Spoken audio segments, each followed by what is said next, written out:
Salut tout le monde, j'espère que vous allez bien. On se retrouve aujourd'hui pour faire une vidéo update lecture. Donc je vais vous parler de mes 5 dernières lectures, donc des 2 dernières du mois de février et des 3 premières de mars. Mais avant tout, je voulais vous faire un petit blabla d'une minute à propos de la chaîne.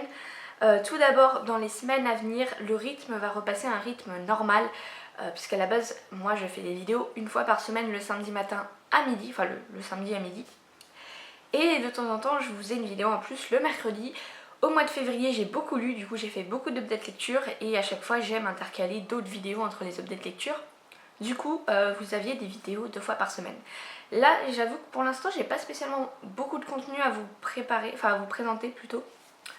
Du coup là j'ai des idées de vidéos pour jusqu'à fin mars, mais une seule. Après peut-être que je vais avoir d'autres idées d'ici là. Peut-être aussi que si vous avez des idées de vidéos que vous avez envie que je fasse, n'hésitez pas à me le dire. Voilà, concernant le rythme, voilà, on en est là. Et ensuite, je voulais vous dire, pour ceux qui ont vu ma vidéo pile à lire de mars, il faut oublier cette vidéo, vous ne verrez jamais les livres que je vous ai présentés. Non, je plaisante, rien que déjà dans cette vidéo il y en a un. Mais c'est vrai que là, entre certains achats que j'ai fait, que j'ai extrêmement envie de lire, ou NetGalley, hein, parce qu'au final NetGalley c'est le diable. Non, je plaisante, mais voilà, une fois qu'on est dedans, on a envie de tout demander. Hein. Pourtant je me retiens, hein. Donc j'en ai un à vous présenter d'ailleurs de NetGalley. J'en ai demandé 2 autres qui ont été acceptés, donc que je vais lire. Voilà, par exemple ma lecture que je vais commencer aujourd'hui, c'est un de NetGalley. Et j'en lirai peut-être, et oui j'en lirai un autre d'ici 1 ou 2 semaines. Voilà, pour pas lire que ça. Pas dire que de la nouveauté, mais c'est vrai que voilà, l'attrait de la nouveauté, ça fait envie quoi. Bref, je vais tout d'abord vous parler de 2 livres qui m'ont semblé, alors pas spécialement similaires, mais j'ai trouvé un petit lien entre les deux. Et surtout ce qui est marrant, c'est qu'il y en a un que j'ai adoré et un que j'ai, alors je vais pas dire détesté, mais que j'ai beaucoup moins aimé. Donc, ces 2 livres, c'est Chien de sang de Karine Giebel et Des nœuds d'acier de Sandrine Colette. Donc Karine Giebel, vous le savez, c'est une autrice que j'adore. J'ai eu des coups de cœur sur beaucoup de ses livres. Enfin, je dis ça. Non, en fait, j'ai eu un coup de cœur sur un de ses livres. Et après, les autres livres que j'ai lus d'elle, c'était des bonnes lectures. Et Sandrine Colette, j'avais lu juste après la vague l'année dernière, que j'avais cordialement détesté. Voilà. Et ce qui est marrant, c'est que c'est lui que j'ai adoré et lui que j'ai pas spécialement aimé. Voilà, donc on va en parler. Je vais d'abord vous parler, je crois, de Chien de sang. Mais d'abord, je vais regarder mes petites notes parce que ça fait déjà 2 semaines que je l'ai lu, je crois.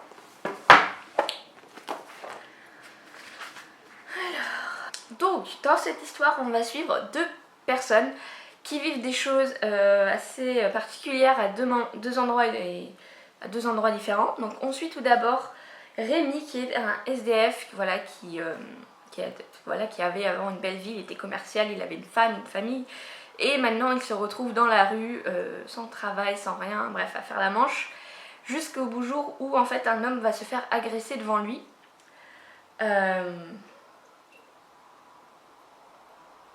J'essaie de réfléchir si c'est une bonne chose de vous parler de ça.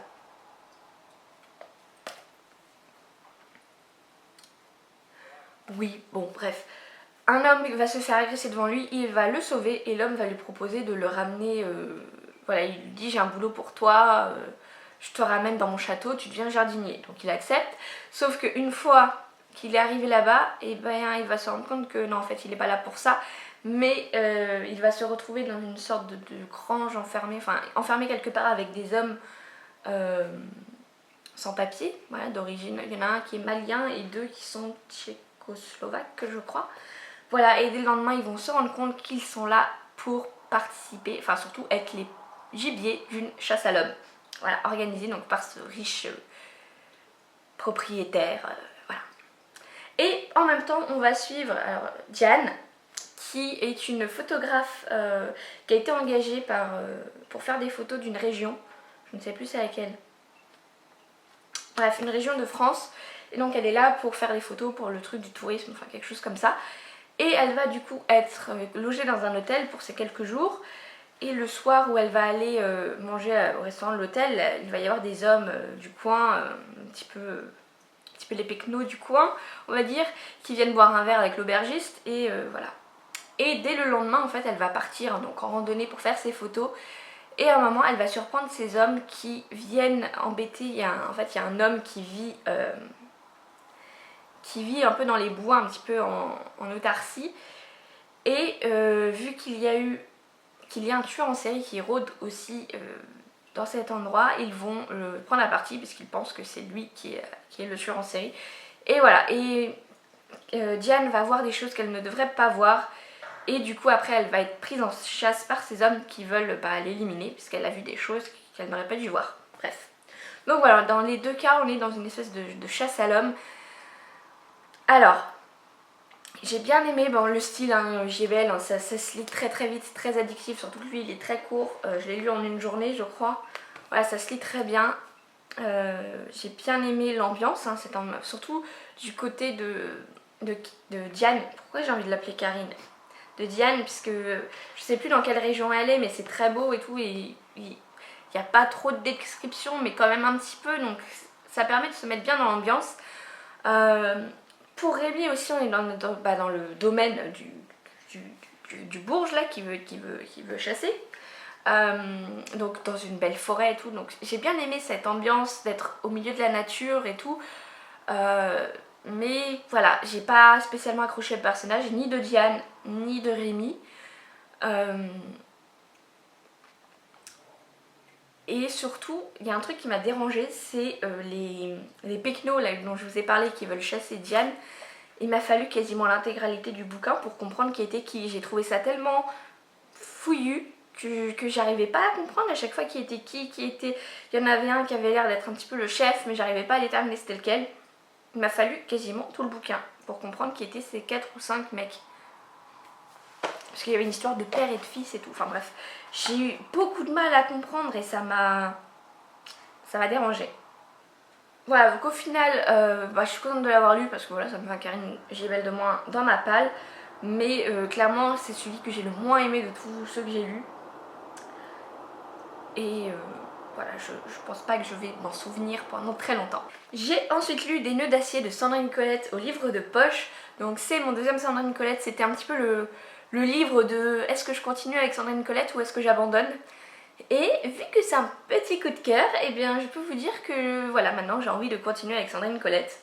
Donc là en fait on se retrouve avec un homme, Théo, qui sort de prison, voilà, qui en fait était en prison parce qu'il a agressé son frère, puisque son frère avait couché avec sa femme à lui. Bref.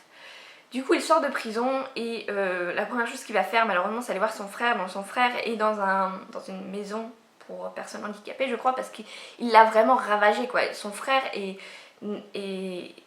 paralysé, il ne peut plus parler, enfin il est dans un état mais complètement ahurissant.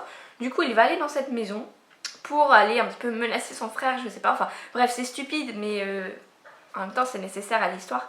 Puisqu'après ça, il en est sûr, la maison de repos, enfin bref, je sais pas comment appeler ça, va contacter les flics et forcément ils vont faire le lien entre le fait qu'il soit sorti aujourd'hui et le fait que... comment dire, que c'est lui, enfin qu'il y ait eu une visite pour son frère aujourd'hui qui l'a un petit peu traumatisé. Et du coup il va se dire il faut que je m'enfuis, que je peux pas rester là même s'il a très envie d'aller revoir sa femme. Du coup il va s'enfuir et il décide de partir. Donc je crois qu'on ne sait pas la région, mais il va partir dans le sud de la France, je crois, dans une région montagneuse, enfin un petit peu perdu au milieu de nulle part, et va louer une chambre dans un gîte où il va rester quelques semaines. Il va partir tous les jours faire de la randonnée, et c'est en ça par rapport au... Je vais y arriver, je me suis retrouvée entre ces deux livres par rapport à ça, puisqu'il part faire de la randonnée un petit peu comme Diane fait de la randonnée dans celui-là. On a des plus jolies descriptions de paysages dans celui-là, hein. Clairement des fois on a l'impression d'y être, et ça j'ai beaucoup aimé. Et en fait un jour il va tomber sur une maison un petit peu abandonnée au milieu de la montagne, et là il va donc rencontrer un vieil homme bourru, encore un pecno, mais encore plus pecno que les autres, qui au début l'attend avec son fusil, qui vous êtes, qu'est-ce que vous faites là et tout, et puis au final il va lui dire allez venez boire un café, et une fois qu'il est à l'intérieur, et bien le deuxième homme arrive par derrière, le frappe avec son fusil, et voilà, et après il se retrouve dans une cave enchaîné avec un autre homme qui lui explique qu'il est là pour être esclave, voilà, de ces deux hommes. Donc on est clairement dans un huis clos, dans cette petite maison perdue au milieu des montagnes de je ne sais où. Et j'ai aimé, c'était super glauque, c'était super... Ah, en plus, je sais pas, c'est le style de l'autrice, on était dedans, on était à la place de Théo, on était dans cette cave pourrie. En plus, ce livre est ultra violent, et clairement, si vous aimez pas les trucs violents, je trouve qu'il y a des scènes quand même un petit peu dures à avaler. Mais c'était génial, j'ai adoré, j'ai trouvé ça super glauque, super bien. C'est un peu bizarre de dire que c'était glauque, du coup j'ai adoré, mais ouais, c'est ça. Franchement, oui, le style est super fluide, super immersif. Et j'ai adoré, voilà, j'ai adoré. J'ai ensuite lu La chaîne de Adrienne McKinty grâce aux éditions Mazarine et Annette Gallet qui m'ont envoyé donc ce SP. Donc je les remercie bien évidemment. Du coup, je vais vous parler un petit peu de l'histoire tout d'abord. Donc on est... Alors déjà le pitch global du livre qui m'a donné envie de le lire, c'était une petite phrase qui est sur la couverture qui est « Pour récupérer votre enfant kidnappé, il faut en kidnapper un autre ». Quelque chose comme ça, je me trompe évidemment. C'est la phrase exacte, c'est « Le seul moyen de récupérer votre enfant, c'est d'en kidnapper un autre ». Voilà. Et ça m'a hypé de ouf cette phrase. Et donc là du coup dans cette histoire on se retrouve avec... J'ai un trou. Je me souviens du nom de la fille. Avec Rachel qui est une mère célibataire qui est avec donc, sa fille Kylie qui a 13 ans. Donc Rachel est une femme qui est en rémission de son cancer, qui va bientôt pouvoir recommencer à travailler. Donc elle a travaillé, je sais plus ce qu'elle faisait avant, quand elle était mariée je crois. Mais en tout cas elle a des études en philosophie et du coup elle va pouvoir devenir professeure de philosophie dans un collège d'État. Donc une université d'État je pense plutôt, en français. Sauf qu'un beau jour, elle doit aller au rendez-vous avec sa cancérologue qui l'a appelée à propos de résultats. Et au même moment, sa fille attend le bus pour aller au collège. Et elle va se faire kidnapper. Du coup, Rachel qui est sur la route va se faire appeler tout d'abord par une voix un petit peu robotique qui lui explique que sa fille vient d'être kidnappée et que voilà, elle doit leur envoyer tant d'argent par Bitcoin et qu'elle va se faire contacter par quelqu'un pour faire autre chose.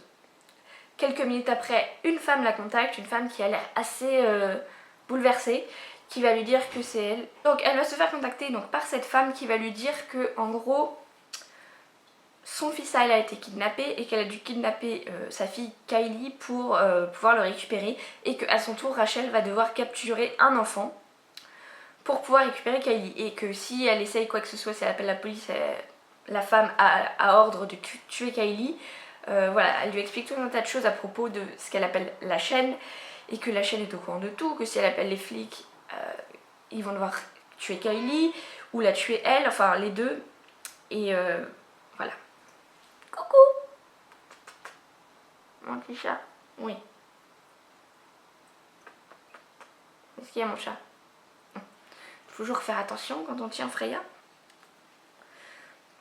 Donc bref, voilà un petit peu le début de l'histoire. Donc Rachel va vraiment devoir... Enfin, elle est choquée un petit peu de ça. Elle ne sait pas quoi faire, elle ne sait pas qui contacter. Elle se dit, en plus, elle ne peut pas contacter... je vais y arriver. La chaîne lui dit qu'elle peut se faire aider de quelqu'un, mais qu'il ne faut pas que ce soit quelqu'un qui soit susceptible d'appeler la police, parce que sinon Kylie, c'est fini. Et du coup, elle sait très bien qu'avec son ex-mari, ça va pas le faire. Et du coup, elle va prendre la décision de contacter le frère de son ex-mari, qui est un ancien militaire. Et voilà, du coup, à eux deux, ils vont devoir faire tout ce que la chaîne leur dit. Et cette première partie, j'ai vraiment adoré. C'était angoissant, il y avait beaucoup de suspense. Déjà, mais arrête de mordre! Les fins de chapitre étaient assez laissées en suspense. Et clairement, j'ai pas d'enfant, mais j'arrivais quand même à me mettre à la place de Rachel, à avoir cette boule au ventre au moment où elle doit enlever cet enfant. Enfin, en plus, j'ai trouvé ça super intéressant au niveau psychologie parce que clairement, elle est là en train de se dire... Enfin, elle est en train de choisir, parce qu'elle est obligée de choisir une famille qui est susceptible de faire perpétuer la chaîne et pas de craquer. Et voilà, elle pense un petit peu, du coup, comme une serial kidnappeuse. Je sais pas si ça existe. Et j'ai trouvé ça super intéressant, surtout qu'en plus, dans la narration, il y a des liens avec des concepts de philosophie, vu que c'est son truc à elle. Et j'ai trouvé ça super intéressant. Cette première partie était géniale. À des moments, clairement, j'étais dans le train et limite j'avais la boule au ventre parce que c'était le moment où Rachel allait devoir passer à l'action pour kidnapper l'enfant. Mais je me sentais tellement mal et j'ai vraiment adoré ça, le fait que l'auteur ait réussi à nous faire transmettre ce genre d'émotion. Malheureusement, on passe ensuite à une seconde partie qui m'a moins convaincue. Alors, j'ai quand même aimé ma lecture, mais j'ai pas pris autant de plaisir à lire cette deuxième partie que cette première. Donc dans cette deuxième partie, on suit un petit peu plus la chaîne, la genèse de la chaîne, qui sont les personnes derrière cette chaîne. Et on va suivre aussi des anciennes victimes de la chaîne qui vont vouloir la détruire en fait, de faire que ça n'existe plus. Et j'ai été moins convaincue, on était moins dans l'émotion, j'ai moins ressenti les mêmes choses que dans cette première partie. Et ce qui m'a surtout déplu, c'est la fin, quoi. J'ai trouvé cette fin très américaine à coup de pan pan pan et autres. Enfin, vraiment après le cliché de la fin américaine, que je vais pas dire, mais bon, c'est assez facile de deviner. Et voilà, j'avoue que ça m'a un petit peu déplu et j'aurais aimé autre chose pour cette deuxième partie. Surtout ce que j'ai vu après, c'est que dans les remerciements, l'auteur nous parle de comment il a eu l'idée de faire ça. Hein. D'ailleurs oui, j'ai beaucoup aimé d'où vient l'idée de la chaîne, puisque c'est ce qui a donné envie, c'est ce qui a donné l'idée de la chaîne à l'auteur, et du coup c'est l'idée des protagonistes en question, c'est la même idée. Bref, je vais essayer de me remettre correctement. Donc en fait, l'auteur a eu l'idée de cette chaîne par rapport à un fait divers réel, et les personnages qui ont créé la chaîne, du coup, l'a créée pour la même raison que l'auteur a eu l'idée. Voilà. En gros, c'est ça. Et j'ai beaucoup aimé. J'ai trouvé ça, ouais, c'était une bonne idée. Donc bref, revenons-en à l'auteur dans ses remerciements. Il nous dit qu'il a tout d'abord écrit une nouvelle dont il s'est inspiré de faits divers, mais pas en lien avec le kidnapping d'enfants. Il s'est inspiré d'autres choses qui lui a donné cette idée de cette chaîne. Et il dit que du coup il a écrit une nouvelle, et j'ai l'impression en fait la première partie c'est la nouvelle et qu'elle est juste géniale. Et après on lui a dit qu'il faudrait qu'il étoffe un peu le truc pour en faire un roman. Et c'est là où je me dis que c'est sûrement cette deuxième partie qui du coup sort un petit peu de... pas de nulle part, mais un petit peu. Et j'ai trouvé ça dommage, parce que franchement cette première partie est géniale. J'ai vraiment eu l'impression qu'il y avait... limite c'était deux personnes qui avaient écrit la première et la deuxième partie. Voilà. Mais j'ai quand même passé un très bon moment, surtout avec cette première partie. Et je vous le recommande quand même, bien évidemment. J'ai ensuite lu Dans son silence de Alex Michaelides au livre de poche. Donc ça faisait très longtemps que j'avais envie de le lire. C'était mon livre que j'avais tiré au sort donc pour le mois de mars. Et c'est la première lecture de mars que j'ai faite. C'est la première lecture de mars que j'ai faite. Et j'ai passé un super moment. Alors c'est pas un coup de cœur, hein. Je pensais que ça allait être un coup de cœur parce que c'est un coup de cœur pour beaucoup de monde. Et je suis pas capable de vous dire pourquoi ça n'a pas été un coup de cœur, parce que j'ai vraiment adoré. Donc on se retrouve avec Alicia, qui est une jeune peintre qui vit à Londres avec son mari. Enfin en tout cas c'est l'histoire de base. Mais dès le début en fait, Alicia va être retrouvée dans son salon dans un état complètement hagard, et son mari est attaché à une chaise et est mort, il s'est fait tirer dessus plusieurs fois. Du coup, elle va se retrouver en hôpital psychiatrique, prison psychiatrique, je sais pas trop comment ça s'appelle. Et voilà, sachant que depuis qu'elle a été retrouvée par les policiers, elle n'a pas dit un seul mot. Elle est complètement muette. Bon Freya. Et voilà, du coup, 6 ans plus tard, on va suivre le docteur Theo Faber, qui est un psychothérapeute, qui travaille dans un hôpital, mais ça fait des années qu'il veut être dans l'hôpital psychiatrique où il y a Alicia, puisqu'il est un petit peu obsédé par elle, et tout ce qu'il veut c'est la faire reparler. Et du coup, un jour une place va se libérer et il va postuler, et voilà, il va être accepté, et du coup il va pouvoir travailler avec Alicia. Donc voilà, il va commencer à faire tout un tas d'entretiens avec elle. Au début elle va être totalement, bon de toute façon elle est shootée par les médocs donc elle n'a aucune réaction, mais très vite elle va avoir une réaction vis-à-vis de lui un petit peu particulière. Et voilà. Donc au niveau de l'histoire, du coup, on suit ses passages avec Théo, donc que ce soit dans sa vie perso ou dans sa vie au travail avec Alicia. Et on va suivre aussi un petit peu le journal intime d'Alicia. De temps en temps, on a quelques jours, voilà, en gros, son journal intime se fait dans les 2 mois avant le meurtre, je crois. Voilà, donc c'est un livre quand même qui fait plus de 400 pages, que j'ai lu juste en 2 jours. J'étais vraiment complètement à fond dedans. Il était ultra addictif, je pouvais pas le lâcher, hein. Clairement ça c'était vraiment génial. L'écriture est fluide et clairement je me suis demandé à un moment si c'était pas un effet Kinder, mais au final non. Voilà, je pense que vraiment, je sais pas pourquoi, mais je sens que c'est vraiment un truc que pour les auteurs français. Désolée pour Freya, je ne sais pas ce qu'elle a. Je crois qu'elle, comme il y a beaucoup de soleil, elle voit des reflets partout et ça lui plaît pas. Mais voilà, clairement, par contre, si vous êtes beaucoup dans l'action, on n'y est pas trop, hein, c'est vraiment un thriller psychologique et j'adore ça au final, je m'en rends compte. Et cette fin, voilà, de toute façon ce livre est connu pour sa fin et que c'est une fin brillante auquel je m'attendais pas du tout. Et ouais, et quand j'ai vu la fin qui commençait à se dessiner, j'avais le sourire aux lèvres. Je me suis dit putain, je ne voyais pas du tout ça venir, mais c'est tellement intelligent et brillant. Surtout quand après on repense au bouquin. Franchement ouais, je vous le conseille absolument, ce livre est une petite pépite. Je ne sais pas pourquoi c'est pas un coup de cœur. Je ne sais pas, pourtant cette fin est tellement waouh que ça devrait, mais voilà. Peut-être que c'en est un au final, je sais pas. Mais j'ai vraiment passé un super moment avec. Je vais ensuite vous parler d'un coup de cœur, enfin un petit coup de cœur, qui est Le jour où de Amélie Antoine, donc aux éditions France Loisirs. Enfin en tout cas pour l'instant c'est une exclusivité. Et il sortira dès septembre aux éditions XO. Donc ce livre, quand je l'ai commencé, j'ai pas voulu lire du tout le résumé, j'ai juste eu envie de me plonger dedans. Et j'aurais envie de vous dire pour l'histoire que une simple phrase qui est une histoire d'amour entre 2 âmes brisées.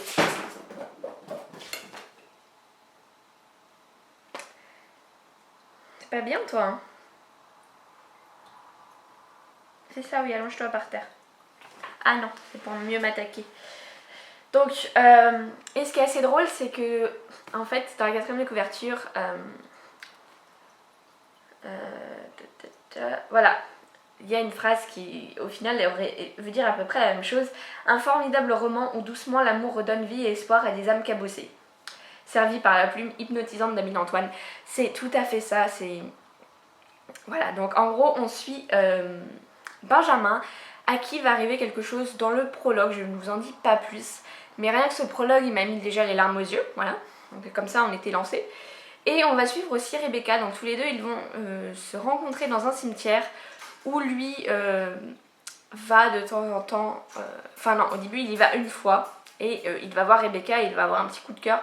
Rebecca elle vient dans le cimetière pour nettoyer des tombes, donc au début il se demande est-ce qu'elle travaille là. Au début je me suis dit ah on va se retrouver dans changer l'eau des fleurs ou quoi, mais en fait non pas du tout. Très vite on saura pourquoi elle va dans les cimetières pour nettoyer les tombes. Bref, ils vont se rencontrer au début, bah, ça va être un petit peu compliqué entre eux, mais Benjamin a vraiment un petit coup de cœur pour elle et du coup voilà, leur histoire va se développer.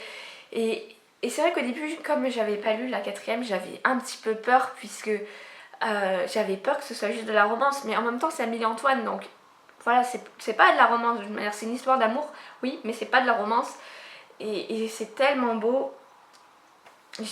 Franchement j'ai adoré cette histoire, elle est tellement belle, l'écriture d'Amélie Antoine est tellement parfaite. Donc dans vous voyez, moi j'ai lu 2 Amélie Antoine et dans les 2 à chaque fois on avait le livre séparé en 2 parties. Et là c'est pas tout à fait le cas, en fait on a des alternances de passages où il y a marqué présent ou passé. Et à chaque fois vous voyez on a par exemple lundi 11 mars, 288 jours après le jour où. Et j'ai trouvé ça voilà, super. Et donc ça c'est dans le présent. Et après par exemple on va passer dans le passé je crois. Non, voilà, 35 jours avant le jour où, au dimanche 22 avril 2018. Et voilà, du coup on a pas mal de moments très émouvants qui m'ont fait verser ma petite larmichette. Voilà, et Amélie Antoine c'est tellement jouer avec les émotions, enfin jouer je sais pas si c'est le bon mot, mais elle arrive tellement à faire ressentir des choses et waouh quoi, enfin c'était magique ce livre, j'ai vraiment adoré. Pourtant c'est une histoire toute simple, mais j'ai quand même adoré. Alors, il reste un cran en dessous de Raison Obscure à mes yeux. Parce que Raison Obscure, la fin, mais cette fin, oh là là. Mais celui-là était quand même très beau et cette couverture est magnifique. Je ne sais pas s'ils vont garder la même couverture pour les éditions XO, mais en tout cas je le trouve juste magnifique et c'était un petit bonbon, voilà. Quand je lis Amélie-Antoine, c'est un petit bonbon de douceur et d'émotion et j'adore et voilà. Et si vous pouvez le lire, foncez, et sinon attendez septembre pour qu'il sorte chez XO parce que voilà, c'était génial. Voilà tout le monde, c'était tout donc pour cette vidéo de lecture. Je vais maintenant m'arrêter puisque je sais pas ce que j'ai, hein. Peut-être que j'ai le coronavirus, on ne sait pas, mais depuis hier soir je suis incapable de faire quoi que ce soit, je suis fatiguée, j'arrive pas à tenir debout. Voilà, non, je pense que c'est pas ça, c'est juste que j'ai, comment dire, enchaîné trop de fatigue sur la semaine et voilà. Bref, je vais vous laisser, du coup on se retrouve samedi prochain donc pour une prochaine vidéo, oui. Et je vous laisse, bonne semaine, salut!